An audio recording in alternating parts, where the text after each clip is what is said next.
আসসালামু আলাইকুম ওয়া রাহমাতুল্লাহি ওয়া বারাকাতুহু। ইন্নাল হামদালিল্লাহ নাহমাদুহু ওয়া নাস্তাঈনুহু ওয়া নাস্তাগফিরুহু ওয়া নু'মিনু বিহি ওয়া নাতাওয়াক্কালু আলাইহি ওয়া নাউযু বিল্লাহি মিন শুরুরি আনফুসিনা ওয়া মিন সাইয়্যাতি আমালিনা মান ইয়াহদিয়াল্লাহু ফালা মুদিল্লা লাহু ওয়া মান ইউদ্লিলহু ফালা হাদিয়া লাহু ونشهد أن لا إله إلا الله وحده لا شريك له ونشهد أن لا إله إلا الله وحده لا شريك له أما بعد فقد قال الله تعالى في كلامه المجيد والفرقان الحميد أعوذ بالله من الشيطان الرجيم بسم الله الرحمن الرحيم يا أيها الرسول كلوا من الطيبات واعملوا صالحا إني بما تعملون عليم صدق الله العظيم إن الله وملائكته يصلون على النبي يا أيها الذين آمنوا صلوا عليه وسلموا تسليما সকলে দুরূদ ইব্রাহিম পাঠ করি। আল্লাহুম্মা সাল্লি আলা মুহাম্মাদিন ওয়া আলা আলি মুহাম্মাদ কামা সাল্লাইতা আলা ইব্রাহিম ওয়া আলা আলি ইব্রাহিম ইন্নাকা হামিদুম মাজিদ। اللهم بارك على محمد وعلى آل محمد كما باركت على إبراهيم وعلى آل إبراهيم إنك حميد مجيد। أما بعد معزز مكرم আগত দিন পিপাসিত মুসলিম মিল্লাত, যে আল্লাহ তাআলা আমাকে আপনাকে জমাদিউল আউয়াল মাসের চতুর্থ জুমায় এত ব্যস্ততার ভিতরেও মসজিদে এসে আসার ও বসার তৌফিক দান করেছেন, এর জন্য সকলে বলি আলহামদুলিল্লাহ। আমি আপনাদের মাঝে সূরা মুমিনুন থেকে ছোট্ট একটি আয়াত তেলাওয়াত করেছি।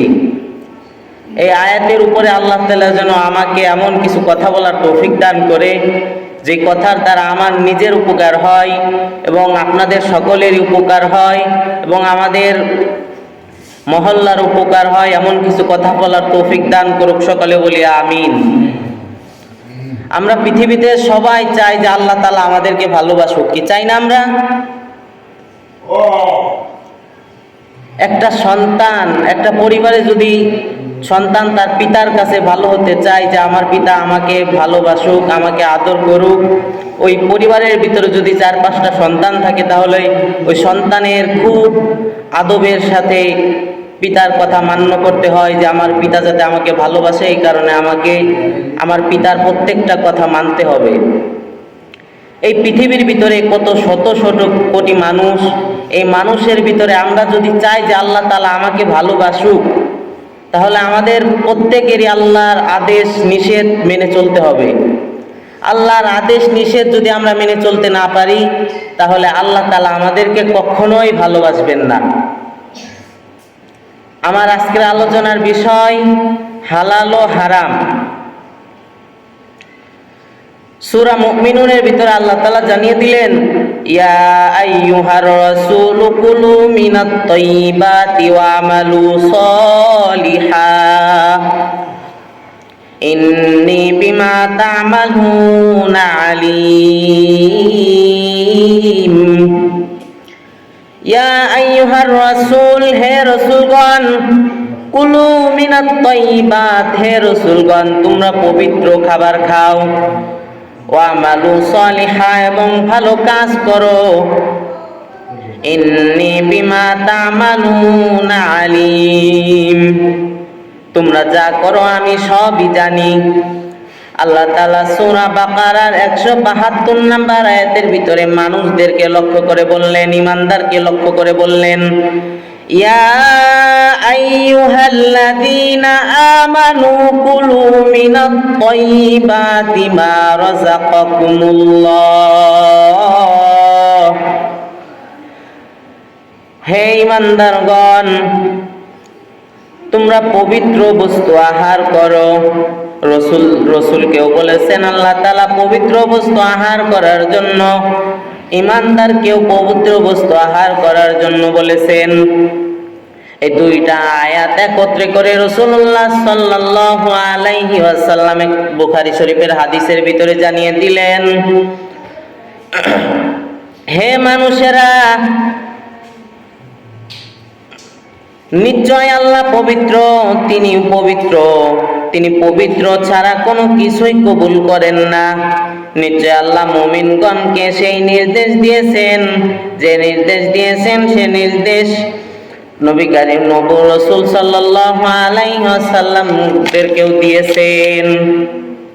এরপর তিনি একজন মানুষের কথা উল্লেখ করে বললেন, যে ব্যক্তি দীর্ঘ সফর অবস্থায় আছে, এখানে মুফাসসিরগণ লিখেছেন হজরত অবস্থায়, উমরারত অবস্থায়, অথবা সে ধরেন ফরিদপুর থেকে কক্সবাজারে ঘোরার জন্য গিয়েছে, এমন লোককে বলেছেন,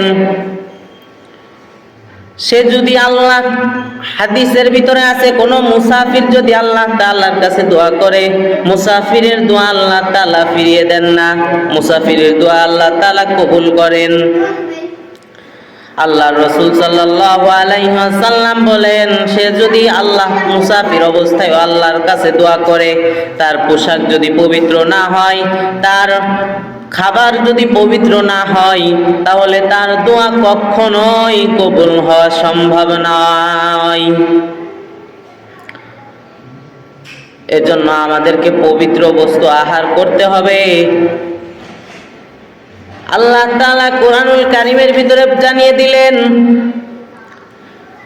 ইন্নাল্লাযীনা ইয়াকুলুনা আমওয়ালাল ইয়াতামা যুলমান ইন্নামা ইয়াকুলুনা ফী বুতুনিহিম নারা ওয়া সায়াসলাউনা সাঈরা, নিশ্চয় যারা এতিমদের সম্পদ জুলুম করে ভক্ষণ করে, এখানে এতিম বলতে শুধু পিতা মাতা ছাড়া এদেরকে বলা হয় নাই।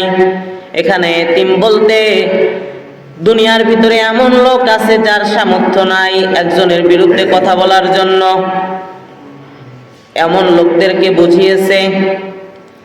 তারা নিজেদের পেটে কেবল আগুন ভর্তি করে, তারা অচিরে এক জ্বলন্ত আগুনে প্রবেশ করবে।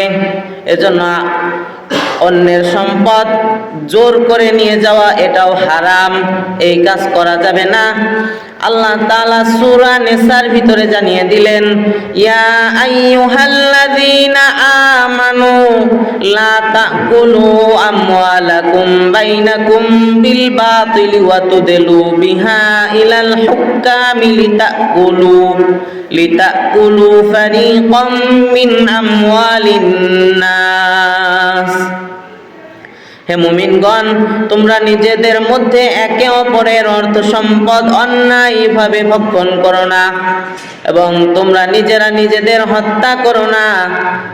নিশ্চয় আল্লাহ আমাদের প্রতি পরম দয়ালু। এটা আল্লাহ তাআলা বলেছেন। রাসূল সাল্লাল্লাহু আলাইহি ওয়াসাল্লাম বলেন, যে ব্যক্তি মিথ্যা শপথ বা অন্যায়ভাবে অবৈধভাবে কোনো মানুষের সম্পদ জুলুম করে নেয়, আল্লাহ তাআলা তাকে কঠিন শাস্তি দিবেন। এক সাহাবী জিজ্ঞাসা করলো, হে আল্লাহর রাসূল, আমি যদি অল্প কিছু নেই? আল্লাহ রাসূল সাল্লাল্লাহু আলাইহি ওয়াসাল্লাম উদাহরণ দিয়ে বললেন, ও আমার সাহাবী, তুমি শুনে রাখো, যদি একটা গাছের ভাঙা ডাল পড়ে থাকে আর তুমি যদি ওইটা নিয়ে চলে এসো, ওটাও অন্যের সম্পদ ছিনিয়ে নেওয়ার গুনাহ হবে। আর যে অন্যের সম্পদ ছিনিয়ে নিবে, আল্লাহ তাআলা বলেন, সে ব্যক্তি কোনোদিনও জান্নাতে যেতে পারবে না। আল্লাহ তাআলা তার জন্য জাহান্নাম ওয়াজিব করে রেখে দিয়েছেন। এর জন্য আমাদেরকে হালাল উপার্জন করতে হবে, হারাম ছেড়ে দেওয়া লাগবে, আর হারাম খাওয়া যাবে না। আল্লাহ তাআলা সূরা বাকারার 188 নম্বর আয়াতের ভিতরে আরো জানিয়ে দিলেন, ওয়ালা তাকুলু আমওয়ালাকুম বাইনাকুম বিল বাতিলি ওয়া তুদলু বিহা ইলাল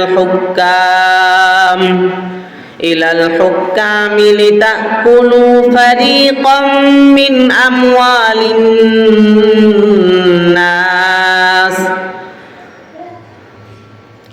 তোমরা নিজেদের মধ্যে একে অপরের অর্থ সম্পদ অন্যায়ভাবে ভক্ষণ করো না এবং মানুষের ধন সম্পদ জেনে শুনে অন্যায়ভাবে ভক্ষণ করার জন্য তা বিচারকের নিকট উপস্থাপন করো না। আল্লাহ তাআলা নিষেধ করে দিয়েছেন। এর জন্য আমাদেরকে হালাল খেতে হবে, হালাল উপার্জন করতে হবে। আমি হাদিসের ভিতরে পেয়েছি, আন আব্দুল্লাহ ইবনে মাসউদ রাদিয়াল্লাহু তাআলা আনহু قال رسول الله صلى الله عليه وسلم طلب كسب الحلال فريضة بعد الفريضة। হযরত আব্দুল্লাহ ইবনে মাসউদ রাদিয়াল্লাহু তাআলা আনহু হতে বর্ণিত, তিনি বলেন, রাসূলুল্লাহ সাল্লাল্লাহু আলাইহি ওয়াসাল্লাম ইরশাদ করেন,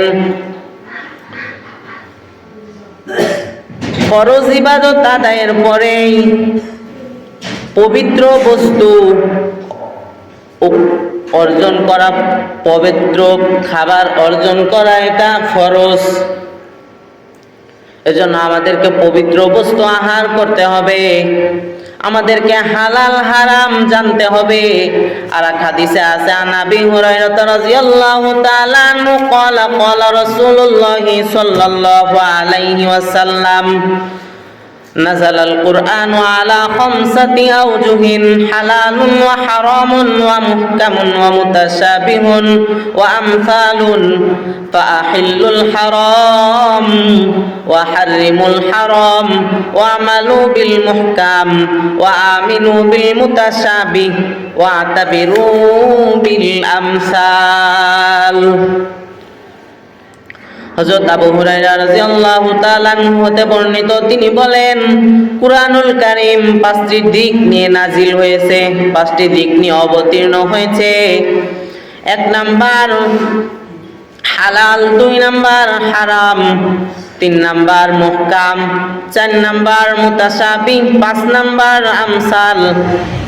সুতরাং তোমরা হালালকে বৈধ জ্ঞান করো এবং হারামকে হারাম জানো এবং মুতাশাবিহের ঈমান আনয়ন করো আর আমসাল দ্বারা উপদেশ গ্রহণ করো। এজন্য আমাদেরকে হালাল ছেড়ে দিতে হবে, হারাম বস্তু উপার্জন করতে হবে।